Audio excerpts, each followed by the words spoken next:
musim hujan ini Kang Mas Rifki Zulkarnain. Terima kasih.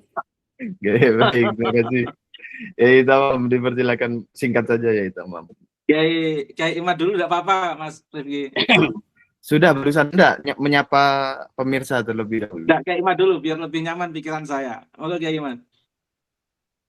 Halo? Ya, Kiai Imad dulu Mas. Kiai Imad dulu Mas. Oh iya. Ya Tamam, hanya menyapa pemirsa terlebih dahulu. Ya. Baik. Singkat saja. Terima kasih Mas Rifki dan takziman wa ikraman saya kepada Kiai Ahmaduddin Utsman. Semoga senantiasa sehat walafiat, selalu dalam anugerah Allah dan bersabar menghadapi berbagai ujian, dan juga kepada netizen, pada subscriber atau penonton setia Kiai Fuad Channel. Semoga kita semua tetap istiqomah menyuarakan kebenaran, menerima atau tidak menerima, kebenaran akan ada jalannya sendiri, tanpa harus kita paksakan dan tanpa harus melakukan persekusi ala Ba'alwi. Terima kasih Mas Rifki. Baik, terima kasih ya Tamam. Baik, kita masuk ke perbincangan tentang Reuni 212. Yai Imad, bagaimana menurut Yai Imad di dalam memandang Reuni 212 kemarin itu Yai Imad? Dipersilakan Yai. Terima kasih Mas Rifki. Alhamdulillah kita masih bisa bertemu kembali di dalam podcast bersama Yai Fuad, Yai Ubedillah Ahmad di Gus Fuad Channel. Saya melihat bahwa reuni 212 kemarin itu ruh semangat pertama dari adanya 212 itu bagi orang-orang yang mengikutinya itu sudah luntur. Jadi reuni 212 ini, itu kan kembali, uni menyatu, itu sudah tidak bisa lagi disebut reuni 212, tetapi sekarang ini nampak bahwa ini adalah upaya penunjukan para khilafah, para pengusung khilafah untuk menunjukkan diri bahwa mereka masih eksis. HTI yang telah dibubarkan oleh Presiden Joko Widodo ini menunjukkan mereka ingin menunjukkan bahwa mereka masih eksis. Jadi lebih acara kemarin adalah acara HTI dibanding acara 212 yang representasi dari berbagai macam elemen di masa lalu itu. Jadi ini penegasan terhadap negara bahwa kami masih ada loh. Walaupun HTI telah dibubarkan atau para pengusung khilafah yang lain selain HTI yang ingin menegakkan agama Islam versi mereka di dalam formalitas sebagai negara, ini masih eksis. Dan ini negara harus hati-hati. Negara harus waspada bahwa walaupun kekuatan-kekuatan itu sudah semakin mengecil, bahkan nyaris tidak ada, tetapi ideologi itu masih ada dan ex-HTI itu masih ada. Kenapa? Karena HTI itu waktu dibubarkan kan relatif masih muda, Mas Rifki. Jadi orang-orang yang masih muda-muda itu di bawah 50 tahun. Jadi hari ini pun para khilafah itu tanpa adanya HTI secara organisatoris, tetapi mereka masih ada. Bisa dilihat dari bendera-bendera yang banyak berkibar di acara 212 itu adalah bendera-bendera HTI. Bendera La ilaha illallah Muhammadur Rasulullah yang warna hitam dan bendera La ilaha illallah Muhammadur Rasulullah warna putih. Jadi acara 212 kemarin bukan merepresentasi kekuatan Rizik Syihab sebagai FPI, tetapi lebih terhadap kekuatan khilafah, kekuatan dari HTI yang menyusup di acara itu untuk mempertegas kepada semua orang bahwa kami masih ada. Nah, yang kedua adalah dari kekuatan politik praktis PKS. Kekuatan politik praktis PKS yang kalah dalam pilkada di Jakarta, juga di Jawa Barat, di situ masuk mereka di dalam acara reuni 212 itu, dan kemungkinan besar Jakarta yang masih ada kemungkinan 1 putaran atau 2 putaran, ini isu agama akan dikapitalisasi kembali untuk menumbuhkan semangat kepada pendukung PKS agar bagaimana Pilkada DKI Jakarta bisa 2 putaran.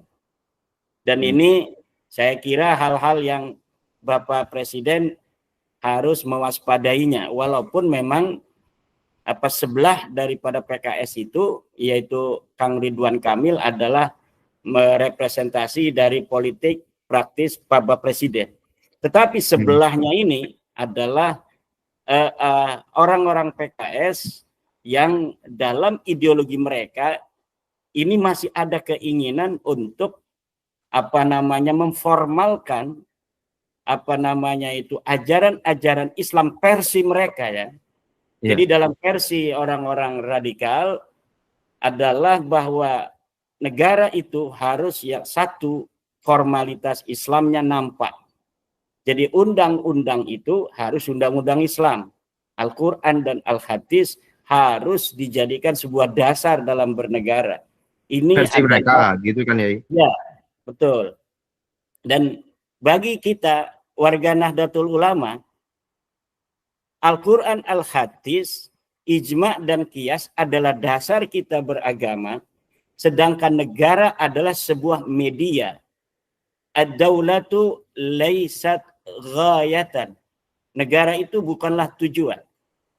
Ad-daulatu wasilah. Negara adalah wasilah. Ketika tujuan-tujuan kita bernegara itu telah dapat diraih oleh bentuk negara apapun, maka negara itu sudah syar'i. Maka bagi kita di dalam kalangan Nahdlatul Ulama, Indonesia daulatun syar'iyatun. Indonesia adalah negara yang sudah syar'i. Adapun hal-hal yang belum diatur secara formal di dalam negara, dari aturan-aturan yang ada di dalam syariah, itu bisa diatur secara kesepakatan di dalamnya. Tetapi bagi mereka pengusung khilafah, secara formal, negara ini harus ada Islamnya. Jadi negaranya harus ada negara Islam Indonesia misalnya, atau negara khilafah Indonesia, atau seperti FPI negara Indonesia bersyariah. Jadi kata-kata itu penting buat mereka, sementara bagi kita substansi lebih penting daripada formalitas itu sendiri. Jadi sekarang negara Indonesia yang telah kita perdekakan dari bangsa Indonesia sendiri tahun 45 sebagai negara yang bersatu, berdaulat, yang ingin menegakkan keadilan dan kemakmuran di dalamnya, sampai saat ini sudah menjalankan fungsinya sebagai negara. Jadi tidak ada alasan bagi kita warga Nahdlatul Ulama untuk mengutak-atik negara kesatuan Republik Indonesia ini. Karena apa? Karena ini sudah syar'iyatun. Negara Indonesia sudah syar'i. Dan ini yang saya lihat dari reuni 212 itu, yang ingin kembali menegaskan kepada kita bangsa Indonesia, putra-putri Nusantara, bahwa ada sekelompok orang yang ingin mengganggu kesepakatan kita dalam berbangsa dan bernegara. Ada sekelompok komunitas yang ingin mengacak-ngacak negara kita atas nama Islam. Islam agama kita.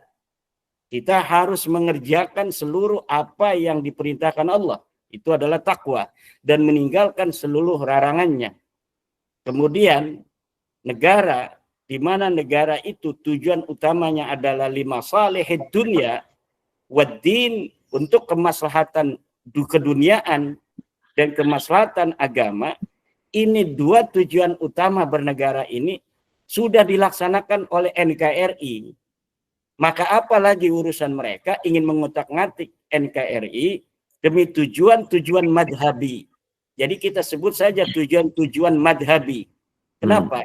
Karena pengertian bahwa negara harus berbentuk syariah dengan nama syariah itu adalah sebuah tafsir keagamaan, bukan ajaran keagamaan. Kalau mereka memahami sejarah Rasulullah Muhammad SAW di Madinah, apakah Nabi Muhammad itu menamai Madinah sebagai ad-daulah asy-syar'iyyah al-madaniyah? Tidak. Tetapi negara itu dibiarkan berbentuk di dalam bagaimana bentuk negara yang dikenal pada saat itu, kemudian syariatnya dijalankan oleh bangsa itu yang ada di dalam negara, tanpa harus formal bahwa ini bentuknya adalah bentuk negara Islam. Itu yang pertama, tentang bahwa reuni 212 kemarin adalah reuninya para khilafah, orang-orang yang pengasong khilafah yang ingin mengganti Pancasila. Baik, ya Imat, boleh sampai situ dulu atau mau dilanjutkan? Boleh. Ya, baik, itu nanti ya Imat lanjutkan nanti kita perbincangannya. Ini saya mau ke Yai Tamam dulu. Yai Tamam, gimana Yai tentang reuni 212 ini Yai? Saya kasihan Mas, lihat reuni 212 itu Mas. Yai Tamam ini terlalu pengasih dan penyayang sih. Jangan terlalu pengasih dan penyayang Yai Tamam. Saya lihat lemes mereka Mas. Ketika takbir itu kayak kering gitu loh Mas energinya. Yang saya lihat yang semangat itu dengan total football dalam penyampaian orasi itu yang dari Palestina itu, perwakilan dari Palestina Mas. Yang lain-lain lemes. Rizik Syihab kelihatan lemes sekali Mas. Hanif Alatas juga kelihatan lemes. Ini efek ru'yah Kiai Imad ini. Ru'yah tesis. Tapi yang datang masih banyak gitu ya. Ya, tapi tokoh-tokoh tertentu yang menjadi inti gerakan 212 hanya 20% Mas. Yang lainnya nggak pada datang. Nggak pada datang.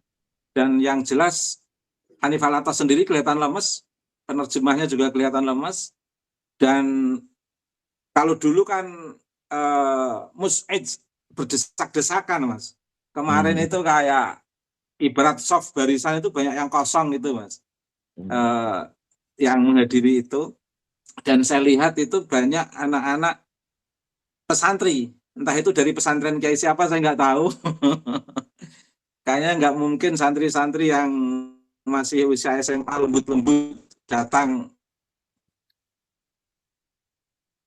pakai motor sendiri atau umbal itu ya, paling itu memang di asongan itu, di usungan dari pesantren siapa. Itu sudah menandakan betul-betul sudah tidak ada respon Mas di situ. Dan yang kedua, saya melihat apa yang disampaikan oleh Rizik Syihab itu betul-betul ini Mas, ingin mengadu domba antara konsep sumber kebenaran kewahyuan itu ingin dibenturkan dengan undang-undang dan Pancasila. Nah, ciri khilafah itu kan membentur-benturkan itu Mas. Padahal sebenarnya kalau mengacu pada konsep Gus Dur, sebenarnya kan tidak hanya Islam, agama manapun bisa memberikan sumbangan dalam bentuk nilai-nilai Mas. Sehingga undang-undang itu bagaimana nilai-nilai Islam itu bisa memberikan penguatan pada undang-undang negara kita. Hal yang sama dari agama-agama yang disahkan di negara ini bisa memberikan nilai-nilai. Kalau sudah berhubungan dengan nilai itu kan berhubungan dengan etik universal Mas. Tidak dalam konteks lokal agama masing-masing pengikut agama, tapi betul-betul yang mengandung etik universalnya terkait misalnya dengan kemanusiaan dari perspektif Islam, bagaimana bisa disumbangkan untuk undang-undang kita, keadilan dari perspektif Islam, bagaimana bisa disumbangkan untuk undang-undang kita. Kesetaraan dalam perspektif Islam, bagaimana bisa disumbangkan untuk undang-undang kita.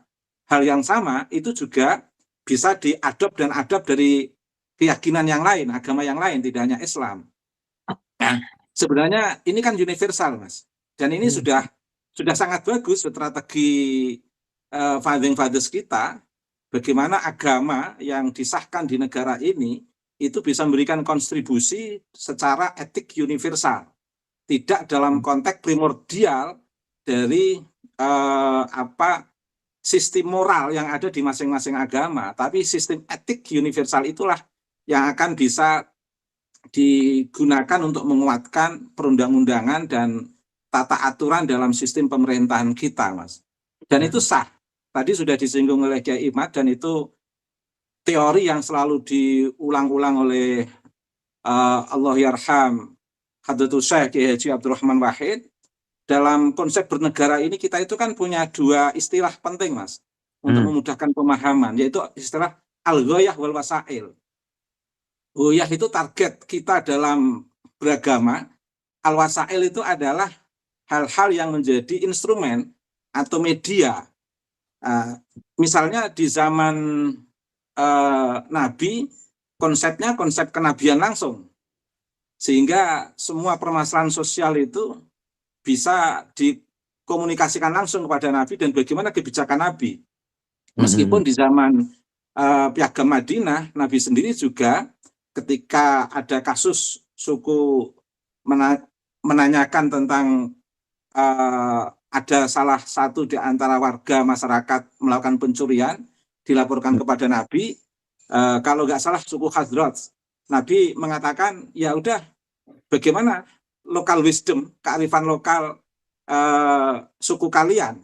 Itu Nabi, nisbatnya Nabi, seorang Nabi saja mempersilahkan bagaimana sistem moral dalam suku itu diberi kewenangan oleh Nabi untuk membuat satu keputusan terkait dengan kasus seseorang yang melakukan pencurian misalnya. Ini menarik, Mas. Notabene Nabi saat itu dengan sistem Piagam Madinahnya itu. Dan zaman sahabat wasilahnya dalam bentuk kekhalifahan. Zaman Umayyah Abbasiyah wasilahnya dalam sistem kerajaan. Nah, sekarang ini wasilah kita dalam konteks nation state, negara bangsa.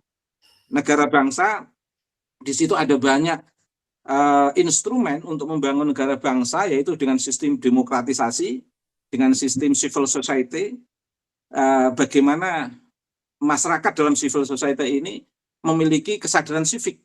Kesadaran sivik itu adalah kesadaran dalam konteks berbangsa dan bernegara, Mas. Nah, bagaimana Islam ini dalam konteks wasilah itu bisa berintegrasi dengan berbagai komunitas masyarakat yang berbeda-beda untuk mengisi kesadaran sivik, kesadaran kewarganegaraan, tanpa membedakan antara keyakinan satu dengan keyakinan lain atau suku satu dengan suku lain. Ini menarik, Mas. Inilah yang disebut wasilah. Dan bagaimana keseluruhan wasilah ini itu bisa membuat tatanan makosidus syariah. Makosidus syariah sendiri itu kan sebenarnya sudah sangat universal, Mas, etik universal. Makanya orang-orang yang menghayati betul makosidus syariah itu tidak akan gugup, gumun, dan tidak akan terlalu terpancing emosi sistem khilafah yang ditawarkan oleh Rizik Syihab. Orang yang sudah memahami makosidus syariah terasa betul, Mas, sistem khilafah itu terasa betul. Energi sistem khilafah istilah Kiai Imad itu berbeda dengan energi makosidus syariah, Mas. Berbeda dengan energi pribumisasi Islam. Nah, cirinya mudah, bagi orang awam cirinya mudah. Ketika di sana ada orang yang pidato, yang dalam pidatonya itu membenturkan, pilih Al-Quran atau pilih Undang-Undang Dasar, pilih Al-Quran atau pilih Pancasila. Oh, berarti ini sistem khalifah, Mas. Sistem khilafah, maaf. Sistem khilafah. Yang harus diantisipasi. Sebenarnya yang paling berbahaya bukan membubarkan FPI-nya, Mas. Tapi yang justru yang berbahaya adalah membiarkan ideologinya ini loh, Mas. Nah, ini masukan untuk negara dari saya secara pribadi. Kalau secara organisasi FPI dibubarkan, Kenapa sistem ideologinya nggak dibubarkan? Kalau sistem ideologi itu masuk dalam kajian ilmiah, akademik pandangan atau perspektif akademik tidak apa-apa. Seperti misalnya di UI, di UGM, di UIN ada kajian filsafat, di situ ada kajian tentang Marxisme, komunisme, Leninisme, nggak apa-apa. Karena itu perspektif akademik, Mas. Jangankan begitu, strategi orang mencuri pun itu bisa juga dipelajari oleh polisi, sekolah kepolisian misalnya. Ideologi apapun kalau dikaji dari perspektif akademik nggak apa-apa. Tapi kalau dalam konteks gerakan itu harus segera dihentikan. Nah, ciri gerakan itu apa? Sudah membentuk komunalisme, sistem komunal. Nah, ideologi khilafah itu sudah membentuk komunalisme di negeri ini, Mas. Sudah sangat komunal. Kalau sudah membentuk komunal itu sudah membahayakan menurut saya. Nah, apa yang dibedakan oleh Rizik Syihab kemarin itu menurut saya merupakan brainwashing, cuci otak, Mas. Dikosongkan otaknya orang-orang itu seolah-olah kembali ke Quran. Semuanya harus kembali ke Quran. Itu omong kosong. Itu tidak energi murni bagaimana Rizik Syihab mengajak orang untuk kembali kepada Al-Quran sesuai dengan risalah kenabian. Tapi betul-betul istilah kembali ke Quran itu adalah sebuah pernyataan untuk mengambil titik legitimasi, mengosongkan pikiran masyarakat biar bisa dimasuki ideologi khilafah, Mas. Dan juga ada yang tersembunyi di sana, yaitu ideologi pesanan, Mas. Ideologi pesanan itu adalah ideologi ras Ba'alwi ini, Mas. Jadi memang ingin bagaimana di balik itu juga ingin menguatkan kembali sistem kenasaban yang sudah diruqyah oleh Kyai Imad yang membuat seluruh kaum Ba'alwi di negeri ini lemes. Nampak kemarin Rizik Syihab juga sempat menyinggung itu bentuk-bentuk kemunafikan atau komunitas tertentu yang mencoba membenturkan antar ulama, Habib, itu sempat muncul itu, Mas. Dan di situ energi yang saya tangkap itu, wah, ini mau menjadikan sistem, sebenarnya Rizik Syihab itu punya dua misi sebenarnya, Mas. Misi pertama adalah misi menguatkan klan Ba'alwi, misi kedua adalah misi membuat khilafah, dan misi ketiga adalah misi membuat hegemoni imamah dalam sistem imam besar Rizik Syihab sebenarnya, Mas. Tapi targetnya adalah target sistem imamah sebenarnya. Sehingga Rizik Syihab tidak sadar sampai dia memarahi Habib-Habib Gojil, kalau pidato kalau belum siap, Quran hadisnya dicek dulu, jangan asal pidato, berbahaya. Padahal mereka yang dari klan Ba'alwi yang pidatonya ngaco, itu pakai teori Rizik Syihab itu, Mas. Terinfluen dengan gaya dan ceramah-ceramah Rizik Syihab. Dan keberanian klan Ba'alwi ngecar-ngacir para kiai-kiai Nusantara itu karena terinfluen, terpengaruh oleh pola agitasi, provokasi yang dilakukan oleh Rizik Syihab dan keluarganya dalam merendahkan ulama-ulama Nusantara. Dan bahkan sekelas Taufik Assegaf sendiri yang ketua Robitoh itu pun sangat, saya baca, sangat terpengaruh dengan pola Rizik Syihab. Dan Rizik Syihab itu pengaruhnya luar biasa. Tetapi di mata saya tidak berbahaya, Mas. Karena jujur Rizik Syihab. Dan melalui gerakannya itu jujur dan bisa dibaca. Yang paling membahayakan justru yang versi Pekalongan ini. Lutfi bin Yahya maksudnya, Yai. Mas Rifki yang mengatakan itu, bukan saya. Ya, saya hanya menerangkan maksudnya dari Yai Tamam. Ini berbahaya, Mas. Nah, jadi dengan cara lembut ini. Tapi yang jelas Rizik Syihab sudah menampakkan bahwa sistem khilafah yang disampaikan itu bukan dalam konteks kajian akademik kemarin itu. Dalam konteks membuat brainwashing melalui 212 yang di situ sudah nampak membenturkan semuanya harus mendahulukan Al-Quran dan lain sebagainya. Mulai kapan kita itu meninggalkan Al-Quran? Kita nggak pernah meninggalkan Al-Quran, Mas. Iya. Seolah-olah dia doang, ya. yang ini, Long, yang kita ini mendahulukan tradisi Al-Quran. hafalan Quran sangat kuat, Mas. Anak saya kelas 2 SMA aja saya sudah hafal Al-Quran 30 juz, Mas. Ini kan berarti tradisi lingkungan kita sudah sangat kuat, Mas. Ya. Living Quran itu sudah sangat kuat dalam tradisi kita di pesantren, Mas. Jadi bahkan saya berdoa yang di tradisi kita itu kitab kuning, Al-Quran, nilai-nilai keagamaan itu sudah sangat kuat. Tidak hanya dalam konteks bagaimana agama ini menjadi sebuah ideologi dan itu menjadi gerakan komunal. Kita kan nggak pernah mengatakan Islam sebagai ideologi, Mas. Islam itu sebagai agama rahmatan lil alamin.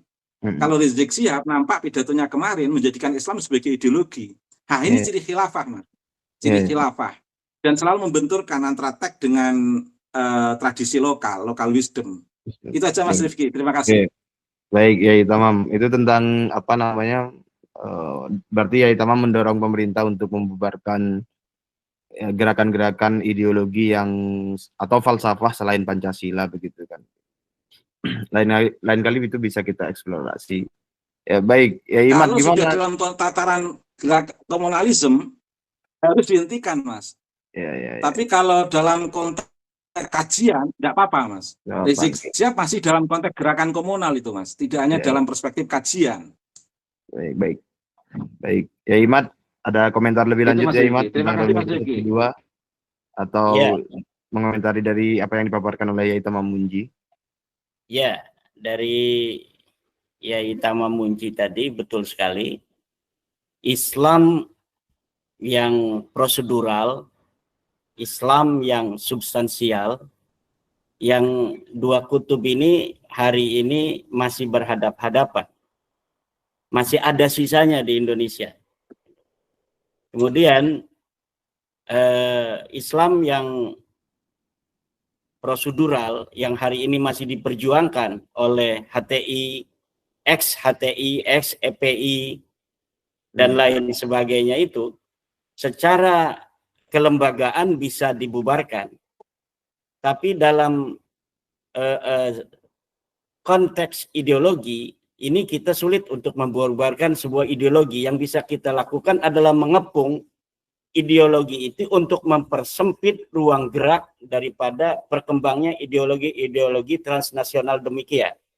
Itu yang tentang ideologi ya. Tadi Dr. Kiai Haji Ubaidillah mengatakan kita harus membubarkan ideologi. Saya rasa sulit itu Pak Dr. Ubaid ya. Yang kita bisa lakukan adalah ajaran-ajaran Wali Songo, ajaran-ajaran Nusantara yang penuh kesantunan, kita sebar luaskan, kemudian kita masifkan di seluruh anak negeri kita agar ideologi khilafah, ideologi non-Pancasila yang berusaha dijajakan oleh Rizik Syihab CS ini, itu sempit ruang geraknya. Itu tentang Yai Ubed ya. Kemudian tentang hal reuni 212 kemarin ada yang menarik.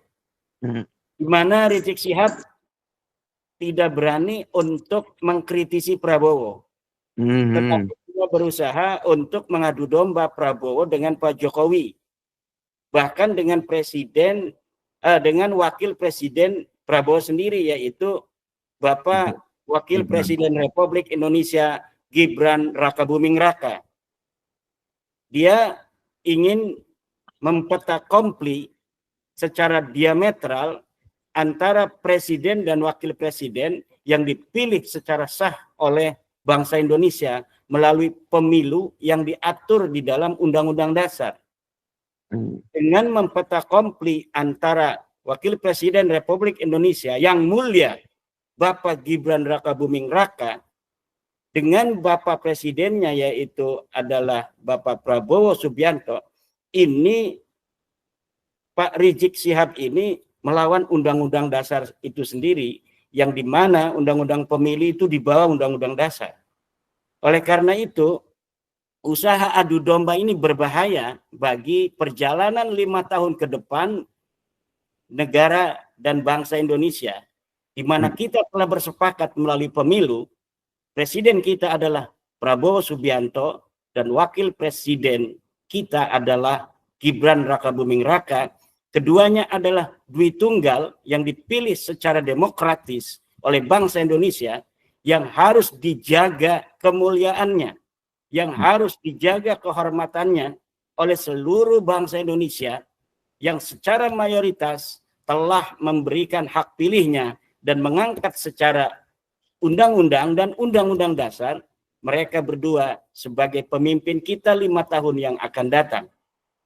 Kalau misalnya Rizik Syihab tidak suka dengan Wakil Presiden Republik Indonesia, itu silakan saja, siapkan calon 5 tahun ke depan, kita tanding lagi untuk coba apa yang atau siapa yang diusung oleh dia, apakah bisa memenangkan di dalam pertarungan pemilu yang akan datang.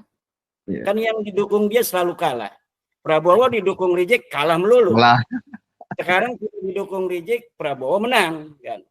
Tetapi ketika sudah menang karena di belakangnya itu ada pengaruh politis dan kenegarawanan dari Bapak Jokowi, itu sekarang Pak Rizik Syihab ini ingin mengadu domba, mempetak-kompli, seakan-akan dia hanya mengakui Prabowo sebagai presiden tapi tidak mengakui Bapak Gibran sebagai wakil presiden. Tidak bisa. Dia ngomong mendukung Prabowo tapi tidak mendukung Pak Jokowi, itu sama saja bohong. Kenapa? Karena Prabowo sebagai presiden kita yang terpilih sudah berkali-kali menegaskan bahwa akan melanjutkan hal-hal kebaik yang telah dilakukan oleh presiden sebelumnya Bapak Jokowi. Ada dalam hadis kan Nabi berkata, "Man ahabbani wa ahabba man ahabbani kana ma'i fil jannah." Siapa orang yang mencintai aku dan mencintai orang yang mencintai aku, maka dia akan bersama di dalam surga. Sekarang Pak Prabowo mencintai Pak Jokowi. Mana buktinya? Buktinya dia bertekad ingin meneruskan, melanjutkan apa-apa dari kebijakan Pak Jokowi. Kemudian dia mengambil anaknya sebagai wakil presiden, calon wakil presiden waktu itu, kemudian bersama-sama untuk membangun bangsa dan negara Indonesia. Tapi sekarang ketika Rizik mengatakan dia mendukung Prabowo tapi tidak mendukung Pak Gibran Raka Buming Raka, ini balsit dia. Kalau mengatakan dia mendukung Prabowo tapi tidak mendukung Gibran, atau dia berusaha untuk bagaimana memenjarakan Bapak Presiden kita sebelum Pak Prabowo, yaitu Pak Jokowi, ini cintanya cinta palsu. Ya. Dia mau mendukung Prabowo, harus satu paket, karena Pak Prabowo ini jadi presiden satu paket dengan Pak Gibran. Kalau misalnya hanya mendukung Prabowo tapi tidak mendukung wapresnya, atau secara tidak langsung dia tidak mendukung program-program yang ingin dilaksanakan oleh Prabowo, yaitu dalam hal-hal yang terkait dengan kebijakan Bapak Jokowi sebelumnya yang ingin dilanjutkan oleh Pak Prabowo, saya kira ini hanya ingin mengadu domba itu, dan saya yakin apa yang dilakukan Rizik Syihab tidak akan berhasil. Prabowo tidaklah bodoh untuk mengikuti apa yang diinginkan Rizik Syihab untuk membuat jarak antara Bapak Prabowo dan Bapak Jokowi. Tidak akan pernah berhasil. Baik. Mau lanjutkan dulu atau ya Imat atau bagaimana? Kemudian ada satu lagi tentang bagaimana Rizik Syihab mengatakan Pak Prabowo izinkan buka pendaftaran ke Palestina agar pemuda-pemudi Indonesia berjihad di Palestina. Mengenai usulannya untuk dibuka pendaftaran itu, pemuda-pemuda dari Indonesia pergi ke Palestina, saya setuju. Sama. Tapi yang pergi jangan saudara-saudara kami, anak-anak Nusantara. Yang pergi jangan saudara kami dari Banten, dari Jawa Barat, dari Aceh, dari Papua, dari Maluku, dari Bali. Jangan. Tapi keturunan Baklawi untuk pergi ke Palestina. Jadi Pak Prabowo, silakan Pak Prabowo untuk membuka pendaftaran perang ke Palestina oleh Rizik Syihab, tetapi yang pergi adalah Baklawi semua. Saya sebagai bangsa putra putri Nusantara melarang, sebagai putra Nusantara asli saya, melarang saudara saya se-Nusantara untuk daftar ke Palestina. Tetapi saya setuju jika Rizik Syihab membuka pendaftaran perang ke Palestina, tapi yang daftar semuanya adalah bin Syihab, Al-Atas, bin Yahya, Assegaf, dan lain sebagainya dari keluarga Balawi. Ya. Bin Kalau Smith ya. orang tuh yang dekat itu di Tarim. Tarim itu dekat kalau mau nyebrang ke Israel. Dan Al-Hausi di sana, orang-orang Yaman membantu Palestina sudah jelas perang untuk melawan Israel dan sekutu Israel. Amerika lewat kayak dari Yaman diserang oleh Al-Hausi, turunan Nabi itu di sana. Tapi adakah Balawi yang mau membantu Palestina? Adakah Balawi yang mau membantu Palestina yang ada di Tarim?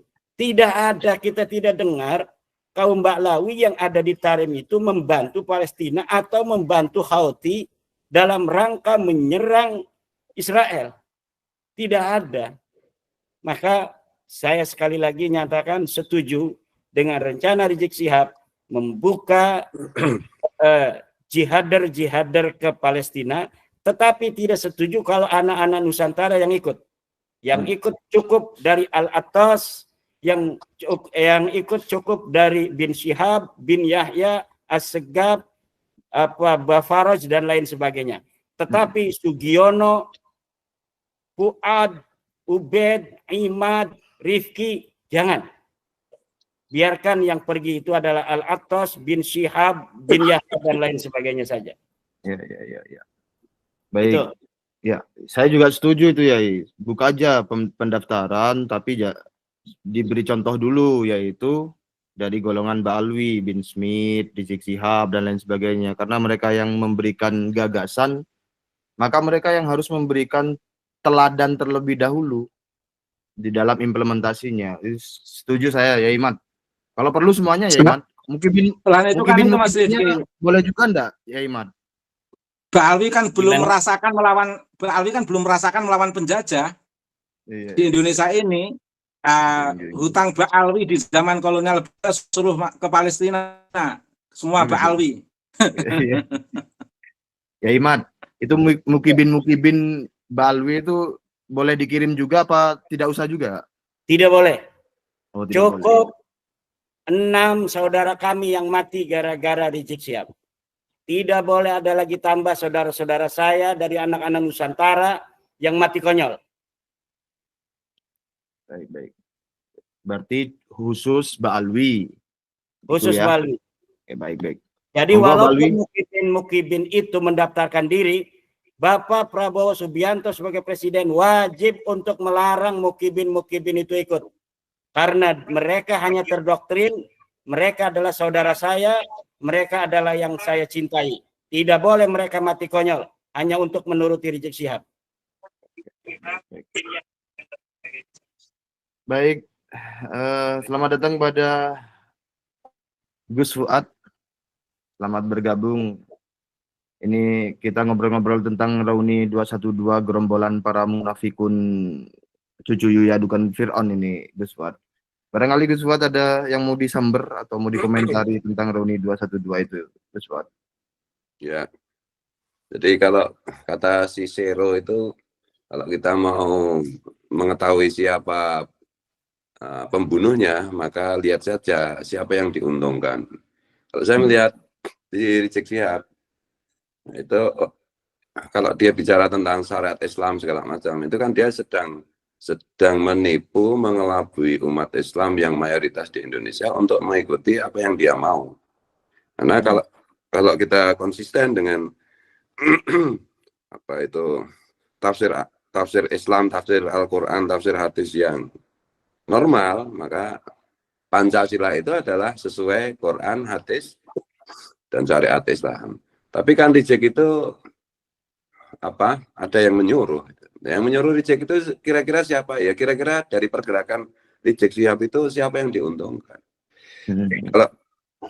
Kalau kita perhatikan ya yang diuntungkan dari pergerakan Rizik Syihab dan kawan-kawan HTI dan kawan-kawan itu kan kelompok barat, blok barat.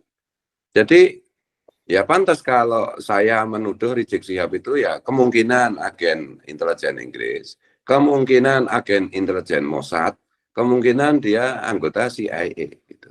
Atau kemungkinan dia itu cuma agen dari agen salah satu blok barat itu. Artinya dia itu ya cuma preman pinggir jalan aja yang digerakkan oleh kepentingan blok barat. Nah, tujuannya Berarti kan sebenarnya satu. agen Tujuannya kaki itu, lima, Kiai. iya agen 5 gitu. Tujuannya itu kan cuma satu aja, mendistrust pemerintahan kita. Mengadu domba misalnya untuk konteks sekarang ini mengadu domba antara presiden dan wapres. Gitu.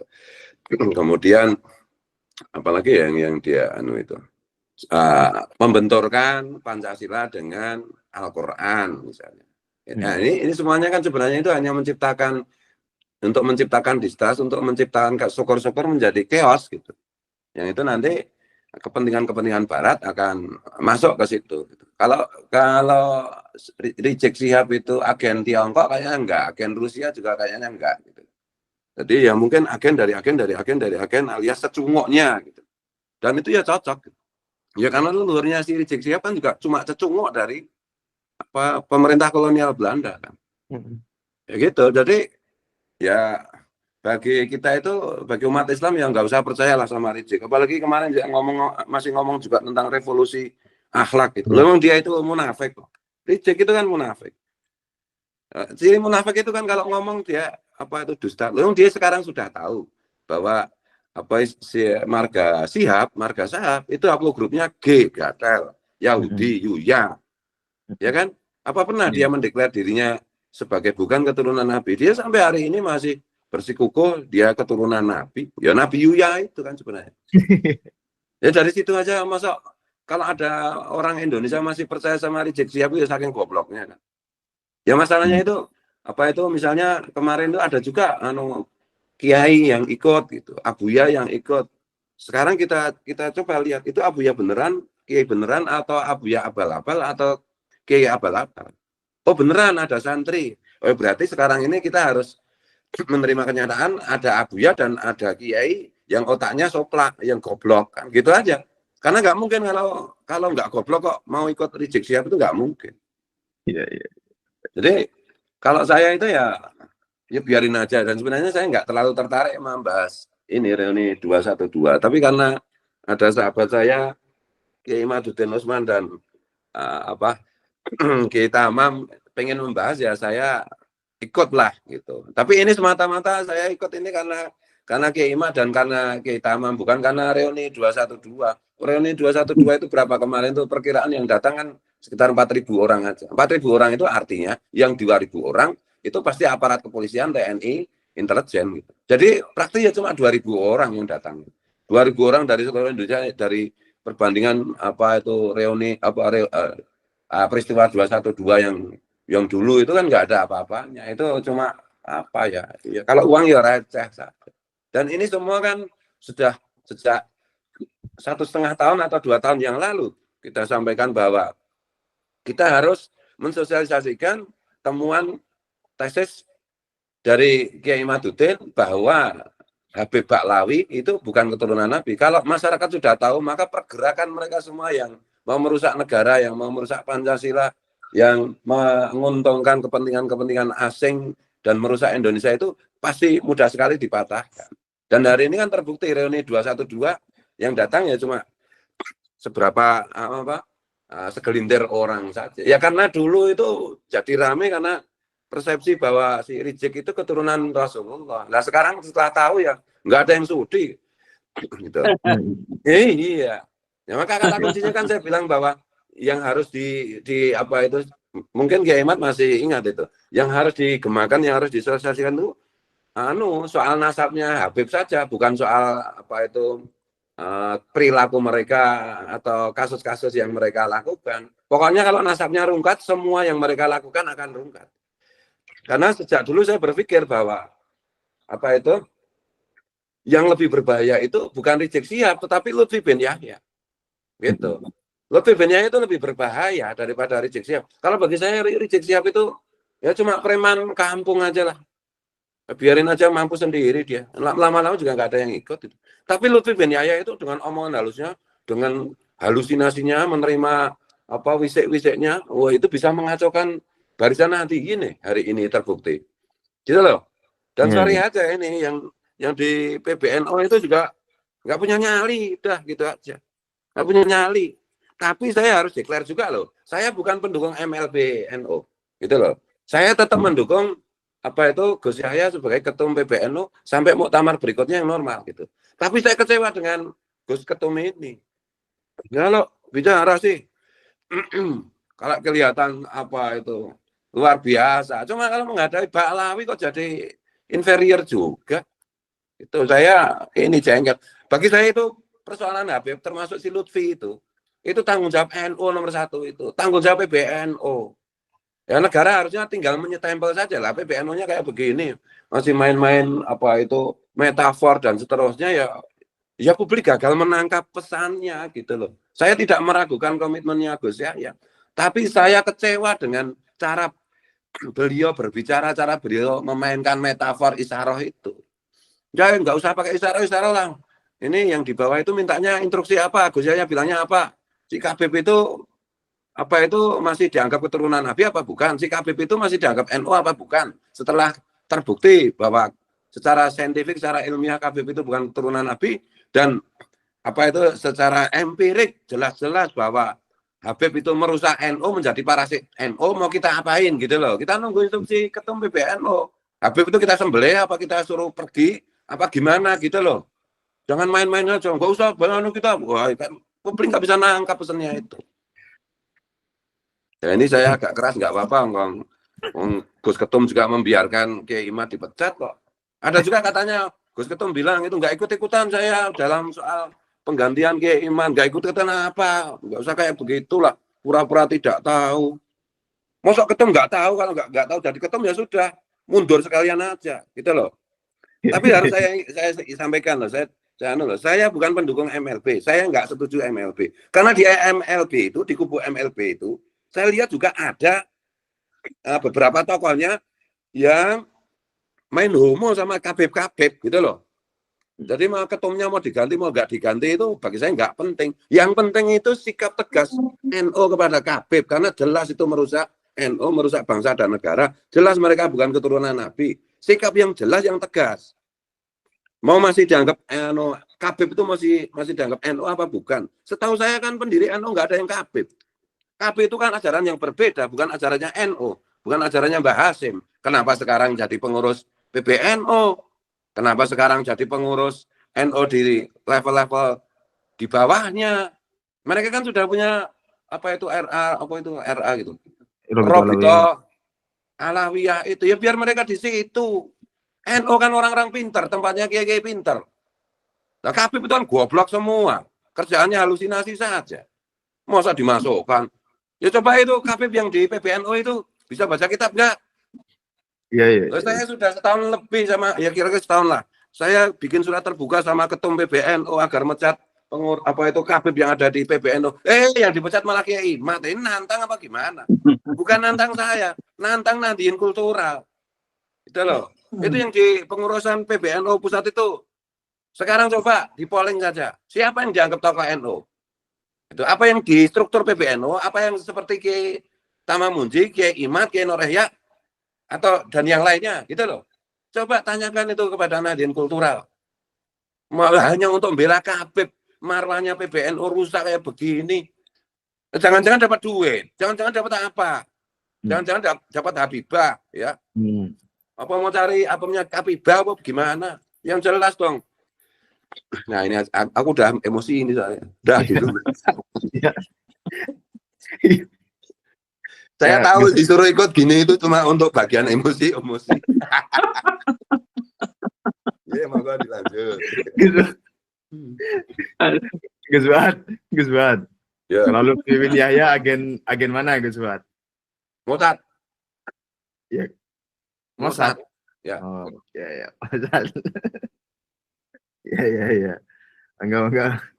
Ini sudah 1 jam, Bapak-bapak. Saya mau membacakan komentar dari publik. Nanti ya Imad, ya Tamam dan Gus Fuad kalau mau merespon langsung saja ya. Batu Jamrud, Assalamualaikum, Kiai Haji Madudin. Waalaikumsalam warahmatullahi wabarakatuh. Inyung, sehat selalu Kiai, lanjutkan terus perjuangan ini. Warna Pelangi, Madiun hadir dan nyimak. Halo Madiun. Terima kasih Kiai Imaduddin Al-Bantani dan Dr. Sugeng Sugiarto telah mencerdaskan anak bangsa. Afifuddin, Reoni, Preman, Baklawi. Ya ini, ya Tamam bikin video berjudul Reuni para Preman itu. Bintoro Aldirun, Assalam. Keimat, saya dari Kalimantan Selatan selalu mengikuti kajian-kajian Keimat tentang nasab Ba'alawi yang ternyata palsu. Semoga kajian Keimat senantiasa di dalam ridho Allah Subhanahu wa Ta'ala. Amin. Bumi Jawa Optik, lanjut Yai, pencerahan sangat bermanfaat. Totok Bagaskoro, Reoni Dobolowi bin Ahlul Bred. Sri Harjo, Mujtahid abad 21, benar kata Mbah Yai Marzuki Mustamar. Budi Widodo, semoga Allah selalu mencurahkan kesehatan dan keselamatan pada Kiai Haji Imaduddin beserta kita semua. Amin. Mujianto, sinkronisasi seluruh kiai-kiai, Sayyid-Sayyid, Syarif-Syarif, Gus-Gus, ilmuwan, bersihkan NKRI dari pengaruh imigran yang mengacaukan NKRI. Ya, setuju, deportasi aja.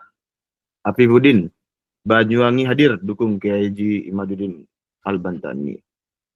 Fuad Al-Jihad, Assalamualaikum warahmatullahi wabarakatuh. Cilacap hadir, terima kasih ilmunya Yai, jazakumullah khair. Imam Zain, kalau saya jadi berpikir kalau seandainya Indonesia bersyariah kemudian dilaksanakan hukum hudud, contohnya hududnya zina yang banyak kena hukum tentunya kaum Baklawi. Tapi apa iya mereka akan menegakkan? Iya sebenarnya ini ya, mereka itu implementasikan dulu ke diri mereka sendiri itu. Tri Baskoro, kunciran hadir, ayo Tangerang boykot plat G, plat gatel itu ya, plat G. Ibnu Hajar hadir, Junaidi, semoga Allah Ta'ala melindungi Kiai Haji Imaduddin Al-Bantani, Gus Abbas, Gus Fuad, Kiai Tamam Ubaidillah, dan yang lainnya yang selalu membela NKRI, amin ya rabbal alamin. Ibal Pranaja, Haul Pekih Mukoddam Al-Fatamburan 212. Ya itu juga mengherankan kenapa tidak ada Haul Pekih Mukoddam gitu. Dedi Darmadi, HTI, FPI, Dobolowi, gerombolan PKI, gaya baru. Ya sebenarnya saya tuh kurang setuju dengan ungkapan Yai Imad tadi itu. HTI menyusup ke acara 212 itu. Bukan menyusup ya, memang acara mereka satu kesatuan. Benar nggak ya Imad? Ya, ketika mereka tidak membawa nama, itu namanya menyusup gitu. Kalau mereka berani membawa nama, ini acara HTI itu namanya terang-terangan. Tapi ketika mereka tidak membawa nama HTI, tetapi hanya membawa nama Reuni 212, itulah yang saya sebut makna menyusup di dalam narasi saya itu. Ya. Kemudian Mujianto, langkah satu dan pasti boykot para plat G. Targetnya khilafah sama dengan mengkhianati Pancasila dan UUD 45. Ilham Plenton, Modiar, Reuni Kabib, Balawi, Rontok. Barrotul Iktavia Halwa, Wong Cilik, Tulungagung, Nyimak, G. Mas Kurida, Reuni Toa, satu Toa, buat teriak-teriak khilafah. Ya, Toa. Putri Tunggal, Prabowo nggak hadir kemarin di Reuni 212. Prabowo lebih mementingkan ngontrol ternak ikan nila daripada memenuhi undangan si Rizik. Iya Pak Prabowo tidak hadir di undangan Reuni 212. Kemudian justru Pak Dudung dan Pak Jenderal Nur Wahid yang hadir di Mukernas PWILS. Rakernas ya. Mujianto, bikin khilafah di Yaman Selatan, jangan di NKRI.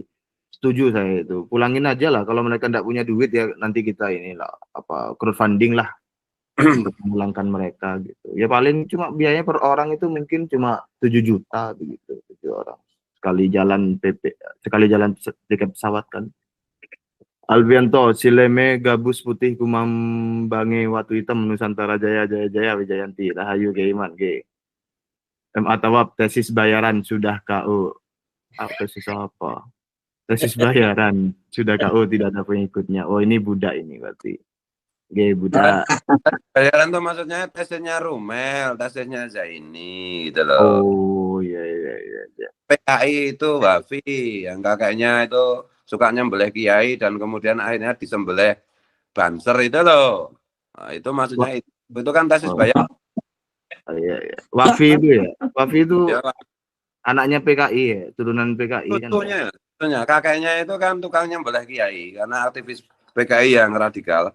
Kemudian ketika G30 SPKI itu meledak, kakeknya Wafi itu gantian disembelih oleh Ansor Banser. Iya, iya. Jadi kalau Wafi seperti ini, yaitu namanya istiqomah di dalam yaitu bangsa gitu. Ya, mudah-mudahan sejarah tidak berulang gitu. Cuma kan meskipun saya bilang begitu, kalau realita akan berulang ya kan tidak berpengaruh apa-apa kan ya, doa saya tadi itu. Biasanya nasibnya sama dengan kakeknya itu. Tinggal aja Banser hari ini siapa kan. Iya. Enggak, ini humor nanti dikira beneran. Beneran juga nggak apa-apa sih. Iya kan. Nurul, sebaiknya FPI uji coba dulu sistem khilafah di internal organisasinya. Terapin hukum syariatnya, cambuk itu Ali Jindan. Iya, cambuk itu Ali Jindan, termasuk apa namanya Rizik Syihab sendiri itu dengan kasus Susu Firzanya itu loh, itu harus memberikan teladan yang baik. Kemudian Lili Pujiharto, harusnya benalu negara ini Debolawi Eskenazi ditangkap, dikirim ke Nusa Kambangan. Kalau enggak, pulangin ke Yaman aja. Betul, jangan ke Nusa Kambangan itu. Membebani keuangan negara kan. Pulangin aja ke Yaman selama-lamanya. Kemudian di blacklist, tidak usah masuk Indonesia lagi. Tasrudin Din, Rizik Syihab mengundang Presiden Prabowo itu akal-akalan untuk memecah belah kekuatan Indonesia. Okay. Wahyu Senjaya, Pak Rizik itu siapa? Wah, betul itu. Itu harus ditanyakan itu. Pak Rizik itu siapa gitu. Dan yang lain-lain itu juga ditanyakan. Masa Taufik Assegaf itu ulama? Nah, itu harus ditanyakan itu. Taufik Assegaf itu penyiar radio. Harusnya itu penyiar radio dia. Suka main di itu. Makanya dia jadi wali itu. Wali Pentagon itu. Pentagon, iya. Ini teman-teman, ini karena banyak komentarnya dan sudah 1 jam 10 menit ya. Tidak bisa saya bacakan semuanya. Baik, ini kita ada di putaran sesi terakhir di podcast ini. Yai, saya minta last statement dari masing-masing kiai di sini. Monggo dimulai dari Yai Imad. Ya, saya pada kesempatan ini ingin kita bersama untuk kembali meresapi apa yang telah diajarkan oleh Sunan Derajat tentang ajaran Pepali Pitu. Yang pertama adalah resep tiasing sesama, selalu membuat senang hati orang lain. Yang kedua, saya ingin mengajak kepada seluruh warga Nusantara untuk mengamalkan apa yang telah disebut oleh Sunan Derajat, jroning suka kudu eling lan waspodo. Dalam suasana gembira hendaknya tetap ingat kepada Allah dan selalu waspada. Yang ketiga, laksitaning subrata tanyipta marang pringga bayaning lampah. Dalam upaya mencapai cita-cita luhur, jangan menghiraukan halangan dan rintangan. Kepada seluruh para pejuang pelurusan sejarah Nusantara, ingat pesan dari Sunan Derajat ini, laksitaning subrata tanyipta marang pringga bayaning lampah. Dalam upaya mencapai cita-cita luhur, jangan menghiraukan halangan dan rintangan. Yang keempat, meperherdaning pancadria, senantiasa berjuang menekan gejolak nafsu indrawi. Yang kelima, heneng, hening, dan henung. Dalam diam akan dicapai keheningan, dan di dalam hening akan mencapai jalan kebebasan mulia. Selain kita berjuang dengan semangat, dengan gerakan, juga jangan lupakan heneng, hening, dan henung. Yang keenam, mulia guna pancawaktu. Pencapaian kemuliaan lahir batin dicapai dengan menjalankan salat 5 waktu. Jangan lupakan dalam perjuangan ini, Selain dengan kekuatan tenaga yang paripurna, juga dengan pendekatan diri kepada Allah. Ini untuk seluruh pejuang Nusantara. Yang ketujuh, menehono teken marang wong kang wuto, menehono mangan marang wong kang luwe, menehono busana maring wong kang wudo, menehono pangyup marang wong kang kaudanan.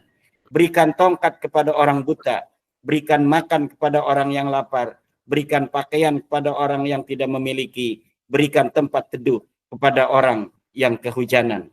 Kami hadir, PWI, Laskar Nusantara, Laskar Mataram, dan lain sebagainya dalam rangka meluruskan sejarah Nusantara, memberikan pencerahan bahwa Ba'alawi bukan cucu Nabi adalah demi untuk memberikan payung kepada orang-orang Nusantara yang sedang kehujanan doktrin dan khurafat. Wallahu huwal muwaffiqu ila aqwamit thoriqin. Wassalamualaikum warahmatullahi wabarakatuh. Waalaikumsalam. Yai Tamam, last statement Yai. Baik, terima kasih. Saya ingin membaca ayat Al-Quran surat Yunus, Mas, ayat 36. Wa ma yattabi'u aktsaruhum illa zannan. Inna zanna la yughni minal haqqi syai'a. Innallaha alimun bima yaf'alun.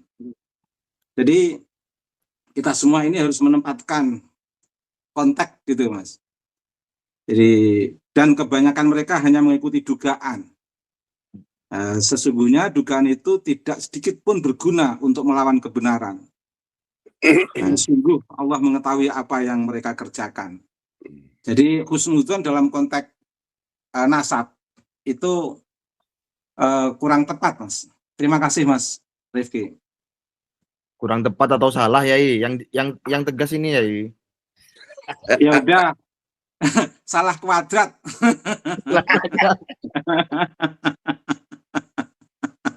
Oke, Tamam, terima kasih. Gus Fuad, last statement Gus Fuad. Ya, karena untuk menjaga Indonesia itu kita harus menjaga umat Islam, dan untuk menjaga umat Islam itu kita harus menjaga NU. Dan karena hari ini pengurus PBNU nggak mau menjaga NU, ya sudah, kita kiai-kiai yang bukan pengurus NU, yang setia kepada muassis NU, yang setia kepada prinsip-prinsip kebangsaan yang diwariskan Gus Dur, ya mari kita membersamai Nahdien kultural untuk terus menjaga ajaran NU, menjaga Pancasila, berarti menjaga Pancasila, itu aja. Ya biar pengurus NU biar ngurusi tambang apa rebutan jabatan atau apa, elit-elitnya biar mau MLB atau apa, itu bukan urusan kita. Urusan kita adalah menjaga Pancasila, Ahlus Sunnah wal Jamaah ala an-Nahdiyah. Udah gitu aja. Ya.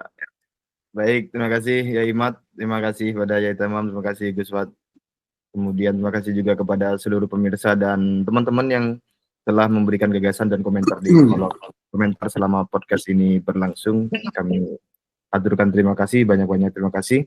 Juga kami menghaturkan permohonan maklumnya atas kendala-kendala teknis yang terjadi, terutama tentang sinyal dan teknis-teknis podcastan lainnya. Terima kasih, kita jumpa lagi di podcast di lain waktu. Assalamualaikum warahmatullahi wabarakatuh. Waalaikumsalam. Mohon pamit ke Iman. Monggo. Kiai Gus Fuad. Fuad. Assalamualaikum. Mas Rifki, assalamualaikum.